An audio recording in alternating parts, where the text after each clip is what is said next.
Charles IV, King of Bohemia and Holy Roman Emperor, had a long and successful reign. The empire he ruled from Prague expanded, and his subjects lived in peace and prosperity.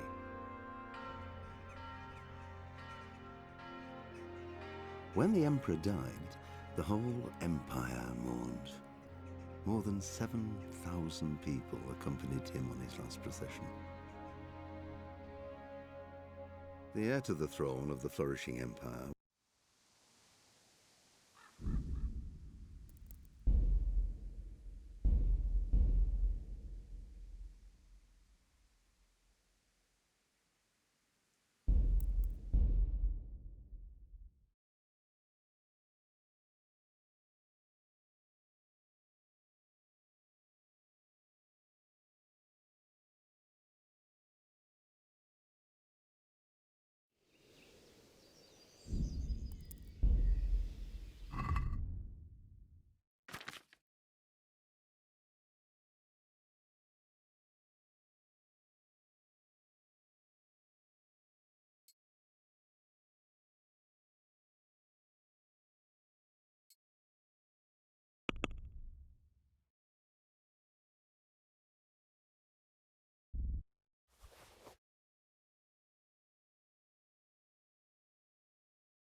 Yeah. Yeah.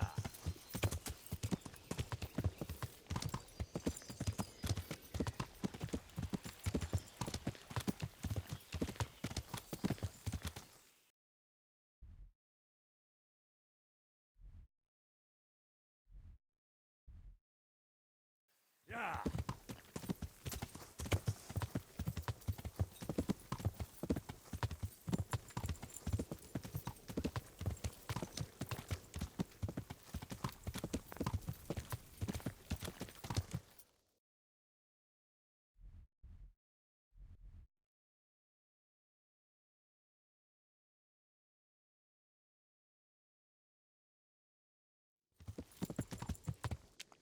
Yeah.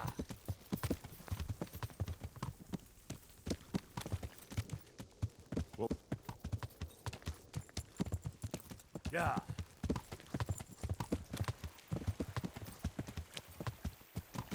Yeah.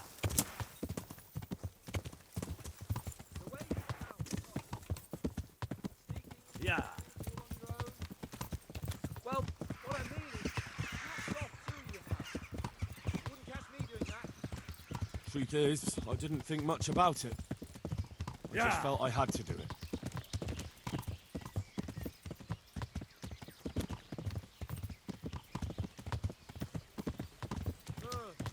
What do you think?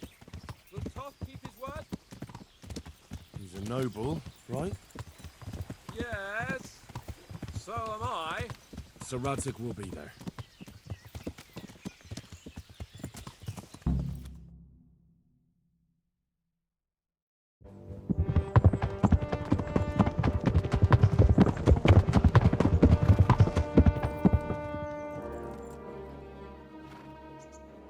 no sign of them. Move on.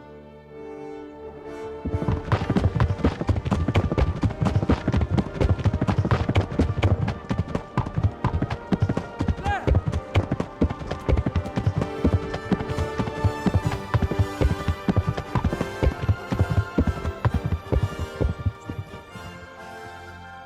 I'm glad to see Ishvan kept his word, sir.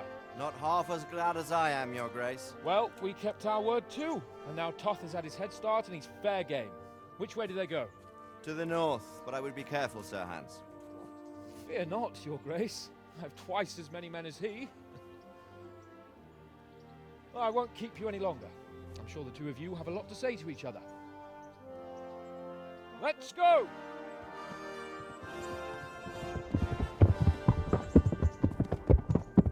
You all right, Father? I am. They treated me quite decently. Although they did steal my horse, so I'll have to go back on foot.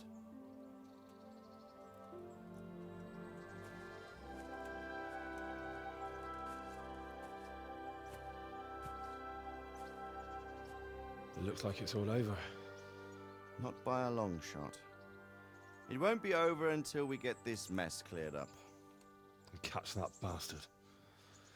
How could we let him go? Would you rather we killed him? Even if it meant Lady Stephanie and I died too? No, of course not. But what was to stop us from killing him after the exchange? Honor? Honor? If the word of honor of a nobleman could not be trusted, then he would never have agreed to the exchange. And where's the honor in abandoning your son? You know how it is. We were young. It happened. And I couldn't marry a commoner. Then your father, Martin, came along and took care of both of you. He knew it. What? That I was your father? Certainly. He was a great man. He took you as his own. And always kept an eye on you. Of that you can be sure. I know so little about his past. He told you nothing? Oddly enough, even though you don't have his blood, you're very like him. When he was around your age, he became bored of his trade and set out to see the world. He lived through many adventures, even fought in a war. In a war? Yes, in Poland, I believe. And I don't think he cared much for it. That's why he wanted me to stay at home. He spent some time in Prague, then settled in Kuttenberg. But it seems he quarreled with someone there and finally ended up here. You know the rest. I loved him, but even so, I somehow always had a feeling I didn't quite fit in. It was in your blood, I suppose.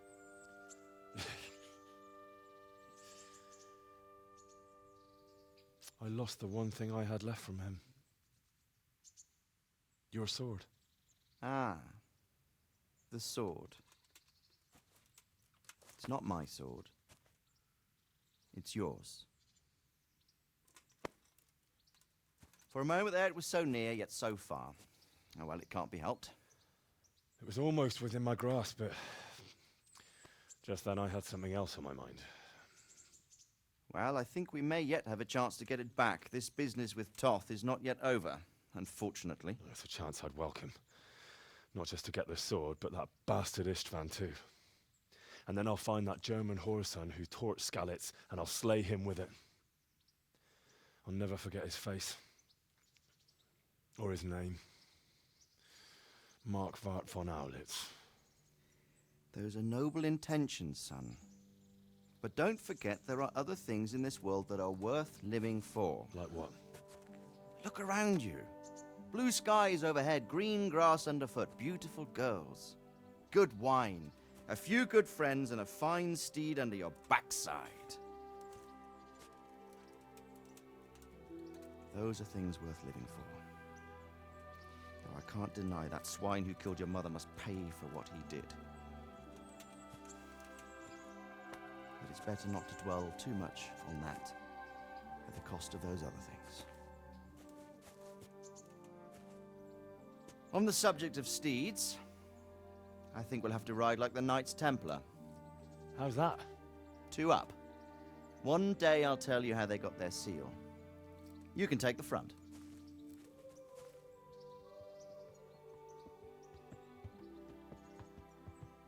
It's like I always imagined it would be, teaching my boy to ride. Although it would be better if you were a little smaller. My word, it's all go today, isn't it? I wonder who this is. I think I know. It's Margrave Jobst. The king's cousin? I wonder what he wants. I guess we'll find out soon enough.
You're doing well, son.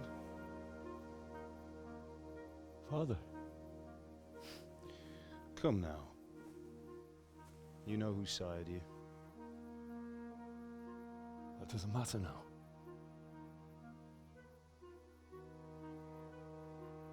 I miss you, Amar. I miss you very much. You'll be fine. We're proud of you. For what? I let you down. I lost the sword. I let that bastard get away. Don't be so hard on yourself. There was nothing you could have done to save us. And someone has to live and carry the torch. As for the sword, it's just a thing. You didn't want me fighting. Now look at me. Standing up to evil isn't the same as sowing its seeds. You did what was right.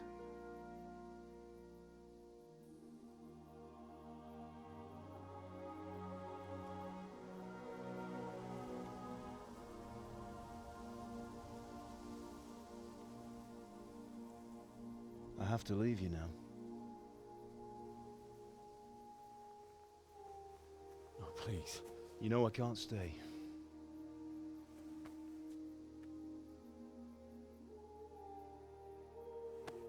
Will I ever see you again? God knows.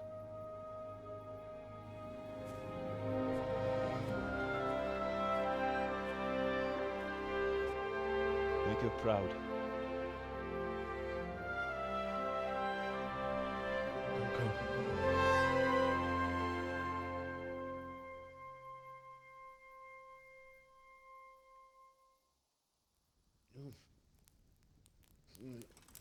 Don't go. Oh, don't go. No. What on earth were you dreaming about? I couldn't wake you, and it's well past dawn. Sir Radzig wants you at the upper castle. The lords are in council with Jobst. Right. I'll go straight away.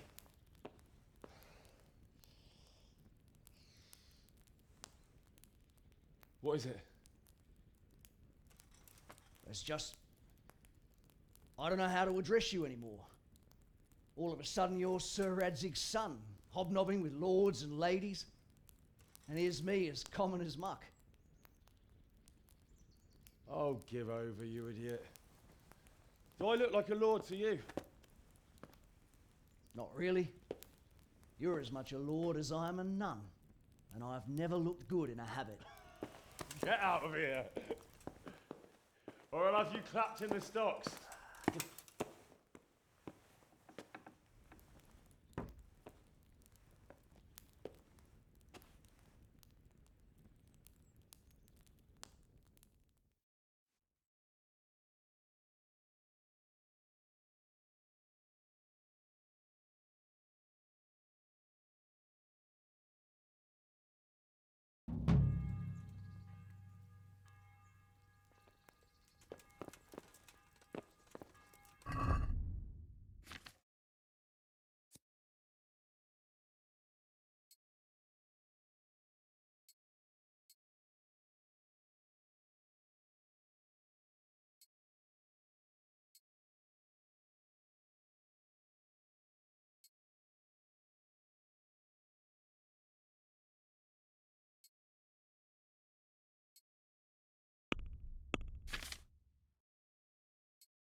Ah, Hal.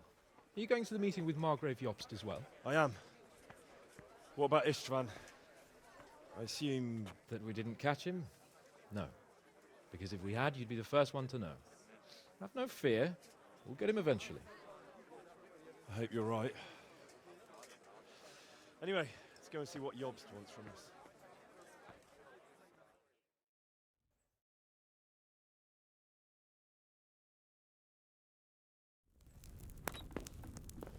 My lords, Christ's blessings on you all. And on you, Lord Capon. And this is my son, Henry. I didn't know you had a son, Sir Redzig. Came as a bit of a surprise to young Henry, too. This gentleman here is John II of Liechtenstein, a member of my council. I'm honored, gentlemen. Come join us. Margrave Jobst was just about to tell us the reason for his visit. Your Grace? I'm sure we're all agreed, Your Graces, that all this unrest must come to an end. This kingdom needs a king. Question is, which king? My cousin, Wenceslas IV, who is being held in captivity. I have to confess, my lord, that your answer surprises me a little. If I'm correctly informed, until recently you sided with your other cousin, Sigismund. That I cannot deny, and I have always stated my position plainly. But times have changed. How have they changed, Your Grace? Sir, there is one thing on which we undoubtedly concur. That King Wenceslas, unfortunately, did not inherit his father's gift for governing. Sadly, his failures have cost Bohemia, the nobles, and our whole Luxembourg family a great deal of money and effort. How did the king let it go so far, damn it? It's in his temperament. He cares only for wine, women, and the hunt. A king, in fact, who never wanted to be king. Then why didn't he just let his brother have the crown? Young sir, the crown weighs heavy when there are duties to be performed, but to surrender it means giving up great privileges too. But he did surrender power to his brother. When things started getting out of hand, Wenceslas appealed to Sigismund for help in restoring order. What, you're saying Wenceslas has invited him here? This is starting to make my head spin. Actually, it makes sense when you think about it. Sigismund wanted to re-establish the power of the whole House of Luxembourg. He thought if he helped Wenceslas win the imperial crown, in return his brother would help him become the king of the Romans, and leave the actual reign of Bohemia and the empire to him. Sigismund would govern, while Wenceslas could carry on doing what he was best at, enjoying the life of the imperial court. Why wasn't Wenceslas crowned Holy Roman Emperor long ago? He was already elected king of the Romans. All he had to do was go and let the Pope put the damn imperial crown on his head. Who knows? Maybe he'd prefer hunting and consorting with bathhouse wenches to spending time with the Pope. Well, so would I must admit. Sigismund's plan seemed sound enough, but it didn't quite work out, did it? It worked for a while. He and his brother reached an agreement. Sigismund took over administration of the kingdom and began planning Wenceslas's journey to Rome for the imperial coronation. But then Wenceslas realized he would just be a puppet with a crown. I must say, Margrave Jobst, Wenceslas and Prokop behave rather like naughty children in need of a good clout about the ears. Sigismund would agree. He was already planning his rule of Bohemia, and all of a sudden, the rug was pulled from under him. I'd say he lost his patience and decided he'd drag Wenceslas to the coronation kicking and screaming if he had to. Just like a naughty child, as you say. So he abducted him and your brother Prokop too, if I heard correctly. Correct. And you helped him do it, if I heard correctly. Yes, your graces, it's true. I was there when Sigismund abducted Prokop. I thought everything could somehow be settled, that we could make my brother see sense. But Sigismund just wanted to put an end to the dispute once and for all, whatever the cost. There was nothing I could do to stop him. And that's one of the reasons why I'm here. The worst of it is that it was all for nothing. Instead of putting a stop to the revolt, it escalated it, and the result is this chaos we have today. That's true enough, sir. But I must admit now, I'm not sure what your position is. The king is incompetent, but we must protect him? The simple truth, gentlemen, is that for all of Wenceslas's faults, we have no one else. So we'll have to make do with his idleness. People like him, though. But what can we do now? Sigismund has the League of Lords behind him. Otto von Bergolf, Heinrich von Rosenberg. The situation has gotten completely out of control. Now even the nobles of the League of Lords are realizing that Sigismund wasn't the right choice. So now Bergolf is on your side. Are we to assemble an army together with him and face Sigismund on the field of battle? We're not in Hungary now. Such affairs may be settled elegantly, without unnecessary hostilities or expenses. I have negotiated an alliance with the Hungarian bishops, the Polish, and of course the Czech nobility, against Sigismund. Every day he is losing the ground under his feet, and that's why I need your help too. What kind of help, though? Sigismund has a massive army, and Rosenberg, Berghof, and Prague are behind him. Do you have an army you could face him with? But that's not what I mean at all.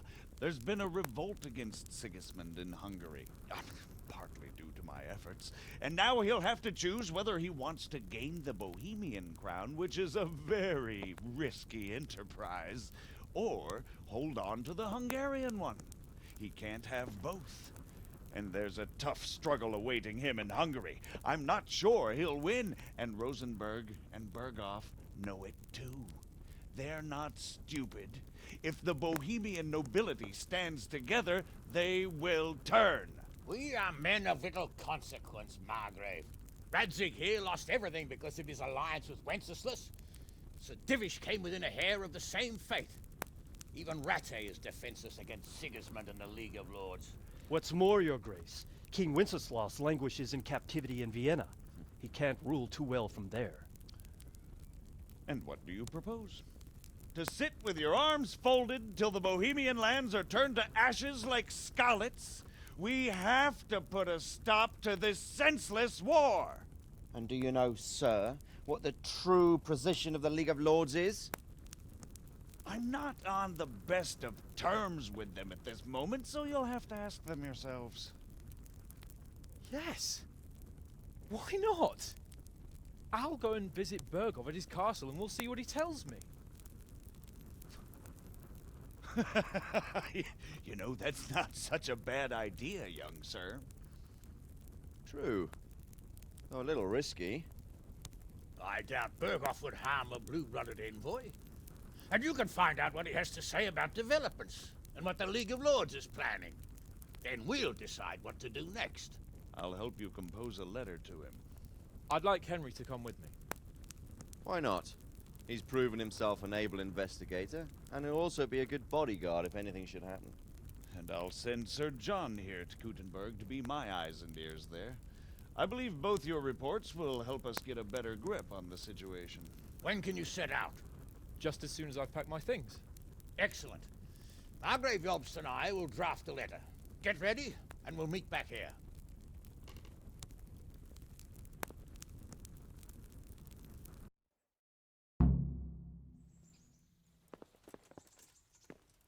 I expect it would be best to write it in your name as Lord of Lipa. Quite so, Margrave. What exactly am I to write? Oh, what isn't really the issue. The question is how. We need to learn where they stand on liberating the king and ousting Sigismund. If they'll make trouble or join our sides, But we have to ask in a way that won't leave Sir Capon being run out of the castle with a whip. Exactly. So, it looks like you're off on a mission. Yes. I can't wait. I don't want to dampen your spirits, my boy, but watch out. These are evil times, and who knows what can happen along the way. Not to mention that Bergov is no saint. Don't worry. I know. You've shown you can fend for yourself, but do take care. You'll be traveling as Lord Capon's bodyguard. You'll be there to make sure nothing untoward happens to him. Keep your eyes peeled and your ears wide open.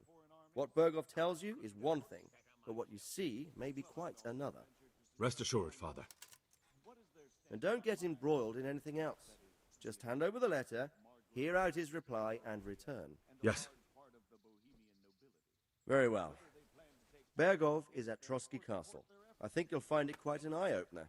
It's one of the finest castles in the land. It's 3 days' ride from here, so unless you hit a snag along the way, you'll be back soon enough. Any questions?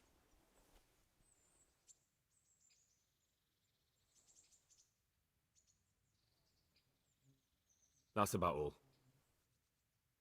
Very well. Take the letter from Sir Hanush. And good luck, son.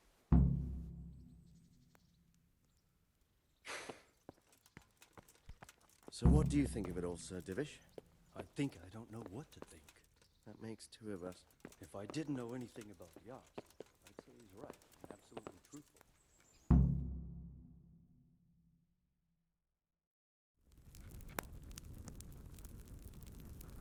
I believe we have written it well, gentlemen. Without a doubt. No one could deduce from this whether we are Sigismund's allies or foes. I must travel back to Brno now, but soon I will go to Brandenburg and I will stop here on the way back. By then, Sir Capon should be back and we can discuss how to proceed. Right. Before you leave, my lord, there is one thing that gives me no rest. Why did Sigismund come as a foe? It makes no sense. If I may, sir, I think I can explain. Oh, please enlighten us, young sir. I live not far from Hungary, where Sigismund reigns. It is a savage country, and the constant war with the Turks has hardened the people. They need a monarch with an iron hand. So when Sigismund felt the wind of revolt, he reacted as he would at home. Only what works on the Hungarian nobles does not work here in Bohemia. Bringing order is one thing, but slaughtering and pillaging with a horde of barbarians quite another. What purpose does that serve? But Sigismund did give the Bohemian nobles a chance to take his side. It was only when they refused his ultimatum that he lost patience and took to the sword. As for the barbarians, he could afford nothing better. The Hungarian nobility would gain nothing from joining his campaign in Bohemia. He didn't have enough coin for a regular army, and so he recruited the Cumans. What he does not pay them, they make up for in plunder. But in the end, he didn't have enough to even satisfy the Cumans. That's why he raided Gutenberg and Skalitz. He wanted the silver. That makes sense. My lords, how's the letter coming along? It's done. Then we can be on our way. Now remember what we said, boy. All you have to do is deliver the letter, listen to the answer, and come back here. Don't provoke Berghoff in any way. Provoke? Me? Never, Uncle. We'll be back in a few days. Farewell, your graces. Come, Henry, my men are waiting. I wish you Godspeed.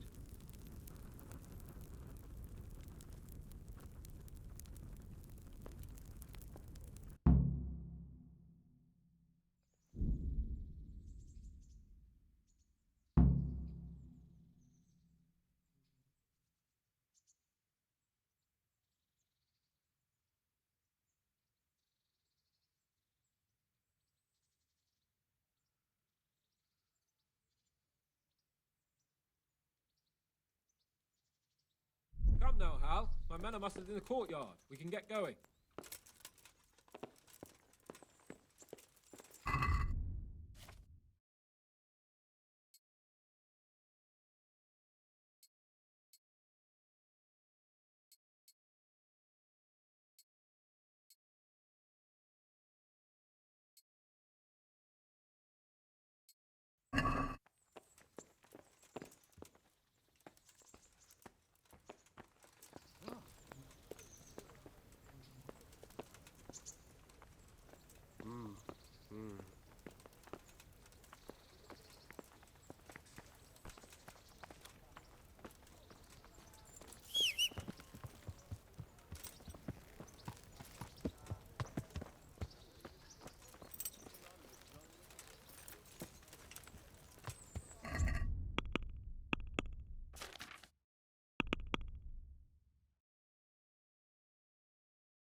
Yeah.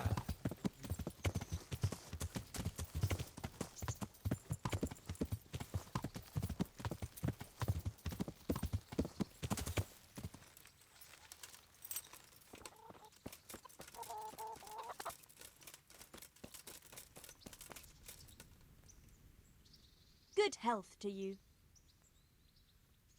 I'd like to order something here. So what are you interested in? Proper bath.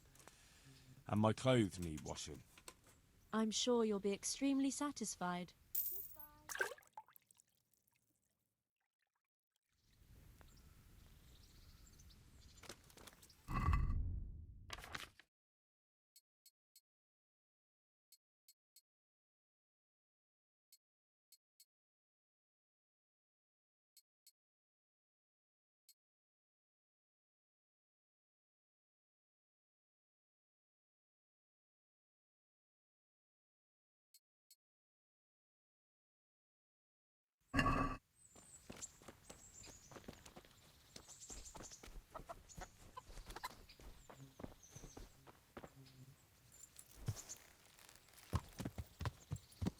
Yeah.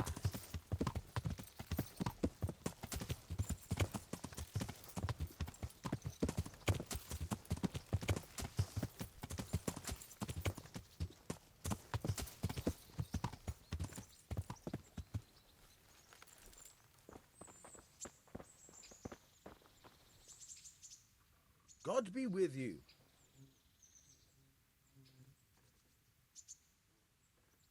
Goodbye.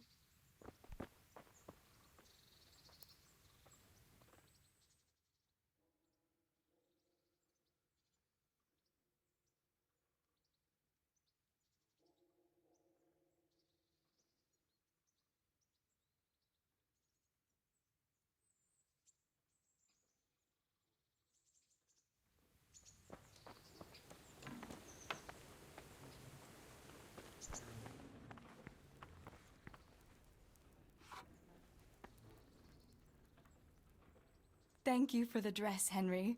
It's really lovely.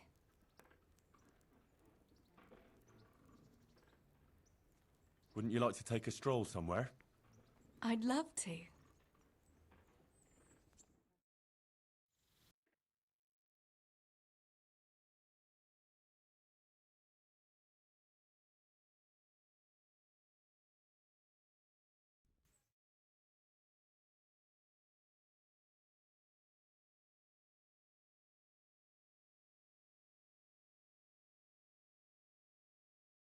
Listen, Theresa. There's something I ought to tell you. What is it? What's troubling you? I'm not quite sure how to tell you, so I'll just spit it out. So Radzig Kobyla is my father. And King Wenceslas is my cousin. Oh, you really had me going. No, I'm serious. What? But, Henry, how on earth could... I know. It was a shock for me, too. It turns out Sir Radzig and my mother had some... romance. Of course, he couldn't marry a commoner. And your father? I mean the blacksmith. God, that sounds so odd. I mean Martin. He knew Sir Radzig from way back. Martin... Pa married her before I was born, to protect her reputation, and raise me as his own. And Sir Radzig allowed it? Sure. Actually, I get a feeling the whole thing was agreed between them. Sir Radzig was glad she wasn't left alone with a child. My God, Henry, that's just... And what will that mean for you? I honestly don't know. You don't know? Well, it all depends on Sir Radzig, doesn't it? As his illegitimate son, I don't have any rights as such. Well, it's not like I've suddenly become a noble like Capon. And even though Sir Radzig has publicly acknowledged me, well, sort of, it hasn't really changed anything. And if Sir Radzig decided to make a real noble of you, would you want that?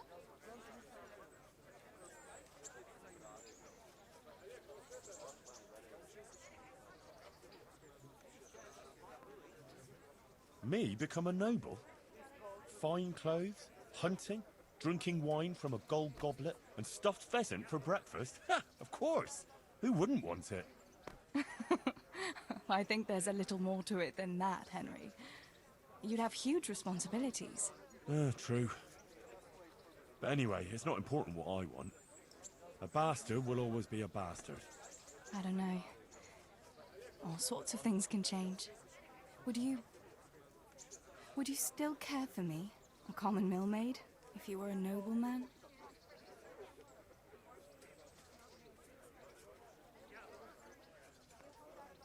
Of course. I'll always be fond of you. Nothing will change that. I'll remember that. I hope you won't regret those words. No fear of that.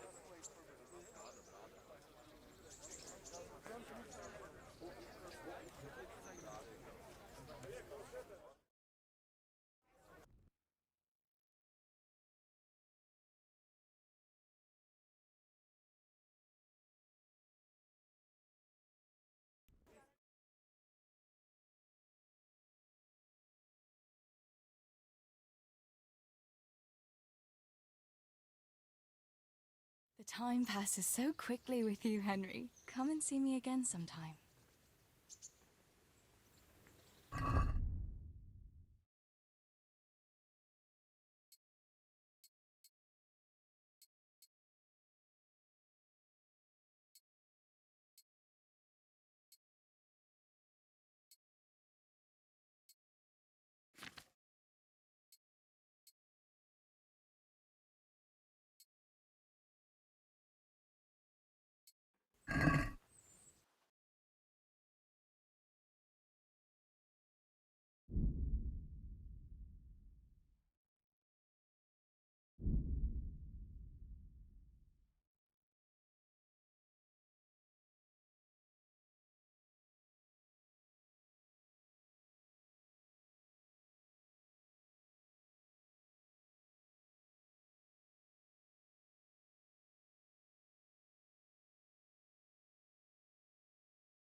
So, can we set off now, Henry?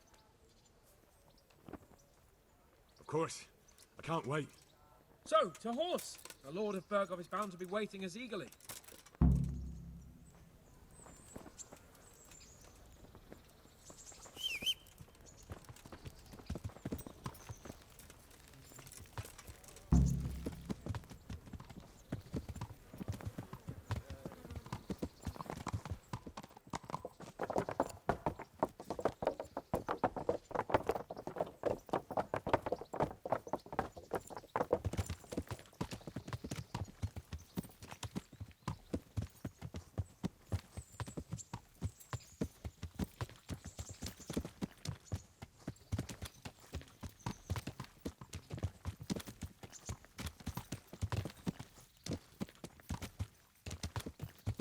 So, how is life as a high-born bastard? I'm getting used to it. What about Rodzig? Has he accounted for not owning up to you the whole time? He explained it. All will be well, I think. Glad to hear it. It's far more acceptable for a nobleman to befriend a noble bastard than a blacksmith's son. Mind you, don't come to blows with a blacksmith, my young lord.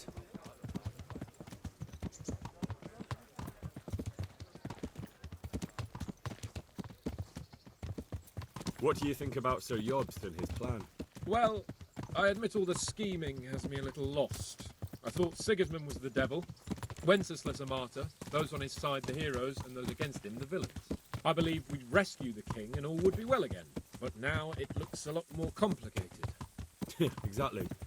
I didn't expect the noble lords to be as noble as the angels, but I hadn't expected such a sewer. They behave like children. I can't fathom how after all this backstabbing they're somehow still on speaking terms. I don't know either. It beggars belief.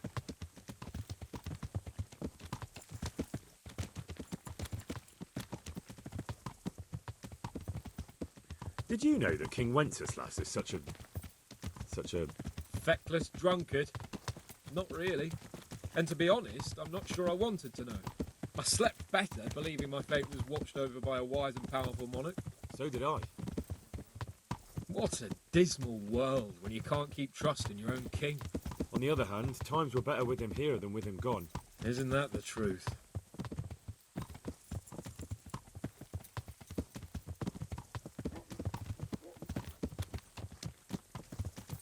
What do you think of Sigismund? If I were him, I'd have had enough of my brother even sooner. But he's a monster. Look at what those hordes of his are getting up to here. What he did in Skalitz. True enough. On the other hand, if Wenceslas and Prokop hadn't double-crossed him, none of this would have happened. No one forced him to burn Skalitz. That's a fact. But he couldn't let them shit all over him either. Not that I'm defending him, mind. He's a weasel.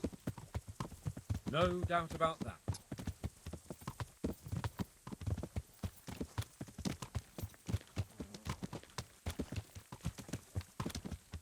Do you know anything about Prokop? Ha! Sir Hanush could tell you a thing or two about him. Why? Last winter, a certain Sir Jan Sokol of Lambert... How about measuring our strength or robber baron to some, tried to occupy the city of Iglau, which was on the orders of none other than Prokop.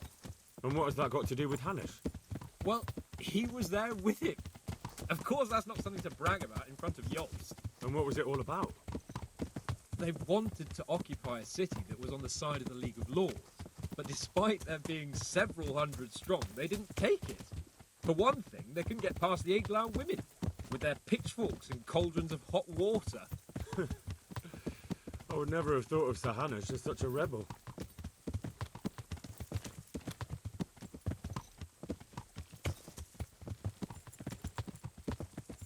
And have you heard anything about Rupert of the Palatinate? A little. He can't manage even to wrest power from a king who doesn't much care for ruling and isn't fighting back. That doesn't seem like a man who has what it takes to rule. And that's all I need to know.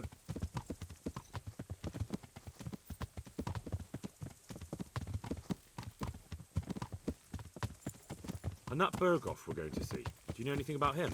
I haven't heard much good about him, but I have a feeling that some other nobles are quite in awe of him. And his castle is apparently quite impressive. I'll be interested to see for myself.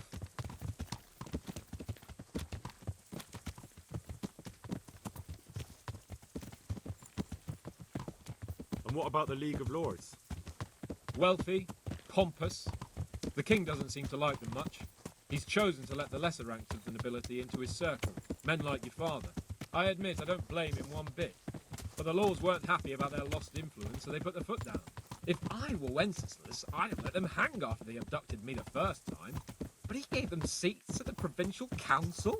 Little wonder they're back at their old tricks.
The Lord be praised.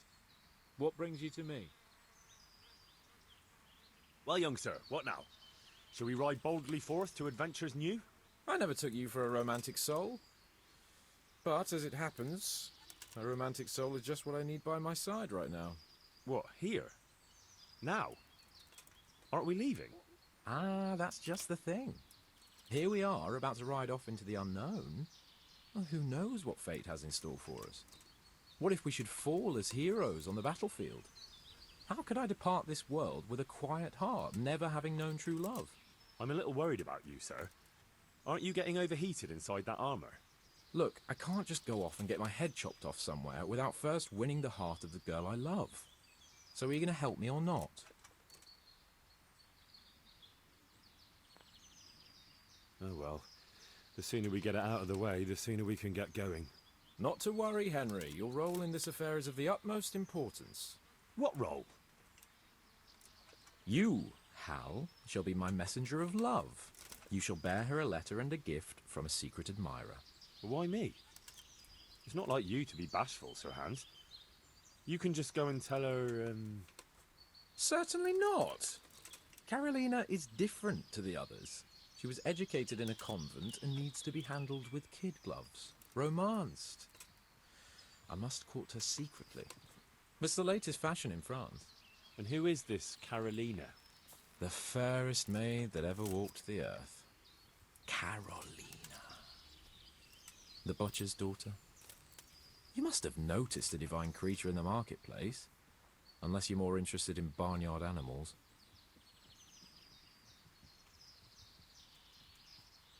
No, I don't know who you mean. Really?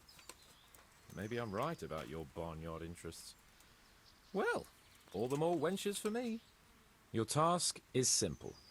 All you have to do is get hold of a necklace fine enough to grace her lovely neck.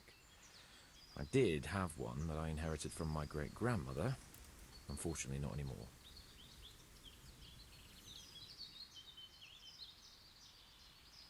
What happened to it?